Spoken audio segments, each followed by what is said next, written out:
Hey, welcome back, everybody, to STR Unfiltered. I'm Bill Faith, your host, founder of Build Short Term Rental Wealth, the STR Wealth Conference, STR VAs, Bill and Kenny's Hot Picks. I could keep going on and on and on. This is the STR Unfiltered podcast, and this episode is why your investments suck. Your investments are probably sucking right now because you bought an average property at the height of the market. That's number one. Probably didn't do enough due diligence, didn't learn enough about how to truly underwrite a property, about truly how to select the right market and then the right bedroom count in each market. So the default is, oh, well, everything's oversaturated. Well, one, oversaturated is not a fucking word. Saturated is a word. Nothing can be oversaturated. Saturation means that it's already filled. So that's a little bit irritating for me. That's enough on that rant. But you probably bought in a market and chased like everybody else did. Chasing is not the place where we want to be when we're investing into short-term rentals. People chased into Blue Ridge. People chased into Broken Bow. People chased into these markets.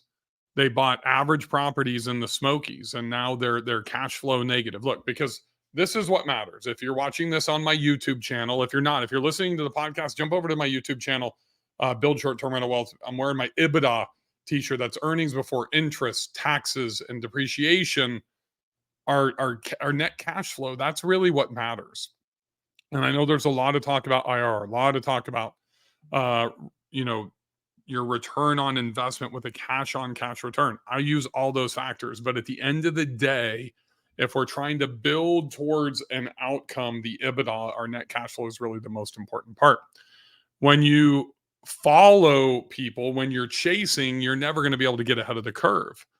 There are a handful of markets that I see around the country that are investable right now, strictly from a cash flow perspective and a cash on cash return perspective. Now, if you factor in appreciation, if you factor in a cost seg benefit, then that kind of opens up the net, if you will, to more opportunities. But this is the second thing that people have made mistakes, is they are investing either based on historical rental income or the future.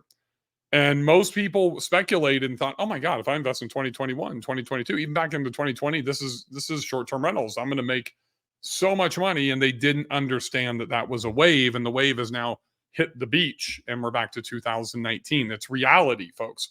What I talk about with the future is right now people are buying, and they're buying at 8% interest rates.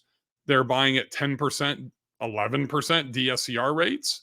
And they're like, oh, well, I can refi when the interests come back down. It's okay. I'll break even now and I'll gain 20% if I can go from 9% to 5%. That is just freaking insane. That you would literally make decisions today based on the probability of being able to reposition in the future. The probability of being able to reposition into the future. We don't know that. That's not a fact. That's not a given. So we have to really do due diligence in the underwriting process, and we can only invest if it will be profitable today. We can't control if the market drops by 40%, in 6 months. We also aren't going to be able to predict if it goes back up. Look, if we go back into lockdowns and, look, there's some crazy shit that's going to happen. We're going into an election year, and crazy shit always happens in an election year, good, bad, and ugly. And there is COVID going around right now.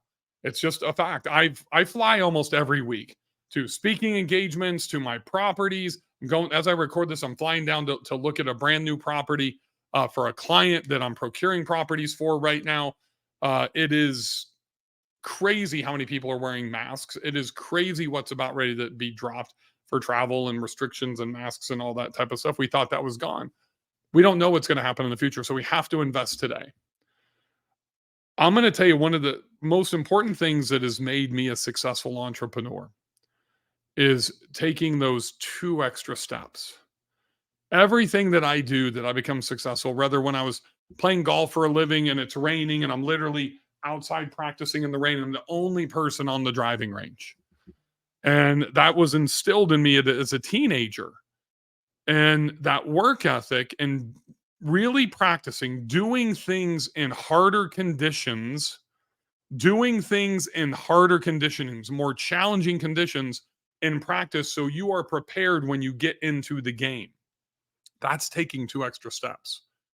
Not being fucking lazy and trusting your real estate agents and sitting on the West Coast and investing into the East Coast sight unseen, or vice versa.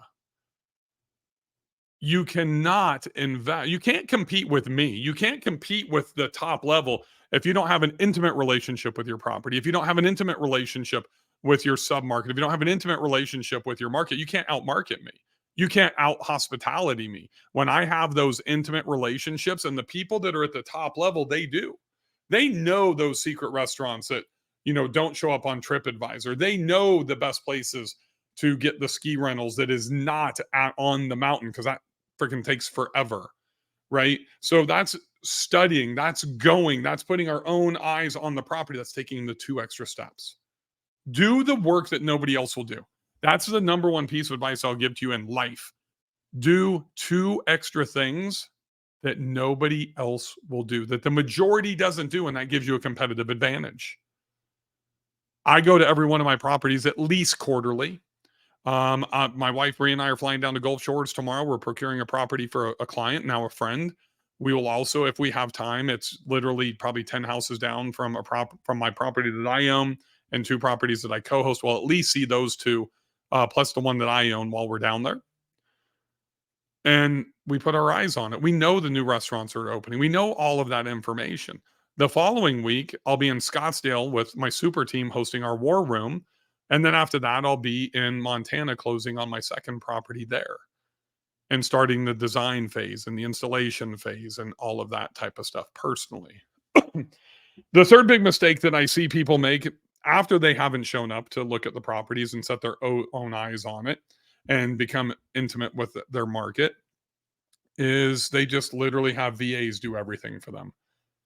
I love it when people invest and they have VAs do everything. They're handling their pricing, they're handling their guest communication, they're handling their optimization, they're handling their marketing, all that stuff.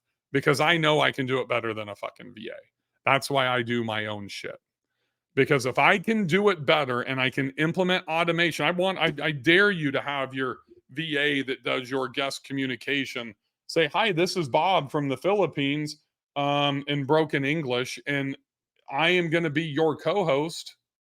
And if you need anything, let me know.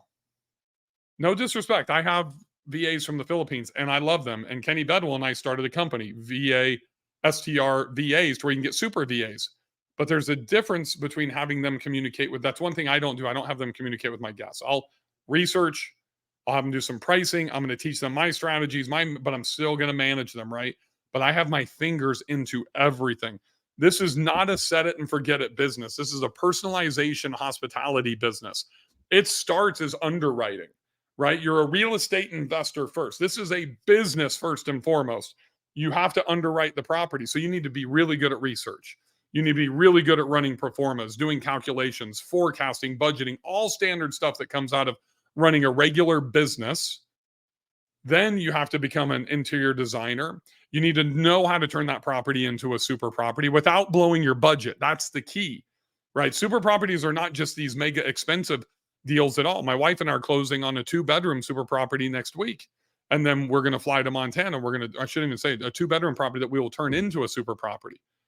But you know what? The cool thing is I got this thing almost fully furnished and I got a $12,500 credit. So that's part of the negotiation strategy, $12,500 credit to put in a hot tub.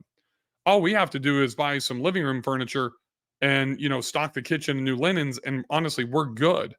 But I may add some different amenities that nobody else has in that market because I've already done my research, right? And if you're leaving this to virtual assistants, they don't know how to build a super property. Most of you don't know how to build a super property. You've got to learn how to do it. It's not just about throwing money at it. It's about investing in desirable amenities, investing into desirable design for that ideal buyer. I mean, if you can do restoration hardware on a home goods budget, then you can build a super property. Those are the big mistakes that I see most investors making. They're chasing the markets that they shouldn't be investing into. They're not personally putting their eyes on the property. They're not investing enough time and energy and brain power into underwriting. And then a lot of you that have specifically W-2s are just laying everything off to VAs. Now, look, if all of that's fine, I'm not dogging on that. But if you want to get the results that I get and you want to max out and build super properties, turn it into a super portfolio and a super life, that's all about maxing out your returns, making as much money as you can in the least amount of time. That's what I do, and that's what I want to share with you. So if you want to start and learn how to build super properties, if you're watching this on YouTube, if it's on Instagram, then just drop the comment super property down below. But make sure that you subscribe here on YouTube. And if you're listening to on the podcast, I'd appreciate it. I'd love you to death if you would leave me a review. That way I can share this with more people and we can level up the industry. Thanks for joining me on this episode of STR Unfiltered. I'll see you guys on the next one. Happy hosting, everybody.